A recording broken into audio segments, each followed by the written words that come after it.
First of all ఇక్కడ వచ్చిన అందరికీ thank you so much. Trailer నచ్చిందా? చెప్పండి, నచ్చిందా? ఎంటర్టైనింగ్గా అనిపించిందా? దీనికంటే ఎంటర్టైనింగ్గా ఉంటుంది సినిమా. బట్ నా ఫేవరెట్ పాయింట్ ఏంటంటే సినిమాలో ఇది ఒక ఎంటర్టైనింగ్ సినిమానే కాదు, సినిమాలో ఉన్న ఒక అందమైన ఎమోషన్. ఎలా ఒక సినిమా వెళ్తే ఒక ఫ్యామిలీ ఈ సినిమాకి వెళ్తే 3 generations ఈ సినిమాతో కనెక్ట్ అవ్వచ్చు. I think that's the most beautiful part. So మీరు మీ పేరెంట్స్, మీ గ్రాండ్ పేరెంట్స్ని తీసుకొని ఈ సినిమాకి వెళ్ళండి. ఖచ్చితంగా మీరు చాలా ఎంజాయ్ చేస్తారు. ఈ సినిమాని మీరు ఆదరిస్తారని నేను కోరుకుంటున్నాను.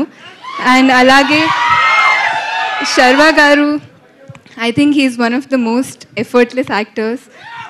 సో శర్వా గారు మీతో వర్క్ చేయడం, it was so easy to work with him. మీరు ఇప్పుడే చూశారు how he was with Vicky also. So I think taking that extra care, that extra step really worked out for our film. So I thank you so much for that.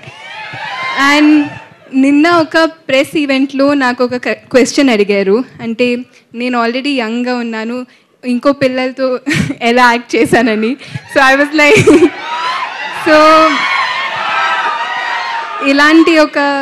ఇలాంటి ఒక రోల్తో నాకు trust చేసినందుకు thank you so much Sriram garu. It was one of the most wonderful experiences of my life to be able to work in this film and to have such a special bond with Vicky also. And People Media Factory, I think they are one of the sweetest producers that I've worked with. Even Foreign Kelena, the team, the bonding was so strong that team bonding enta strong ga undindante అక్కడ ఫారెన్కి వెళ్ళిన ఒక 30-40 days shoot చేసినా అంటే మా ఇంటిని miss చేయలేదు. They took care of us that well. So thank you so much అందరికీ. మీరు సినిమాని ఆదరిస్తారని నేను గట్టిగా కోరుకుంటున్నాను. థ్యాంక్ యూ అండి. Love you so much.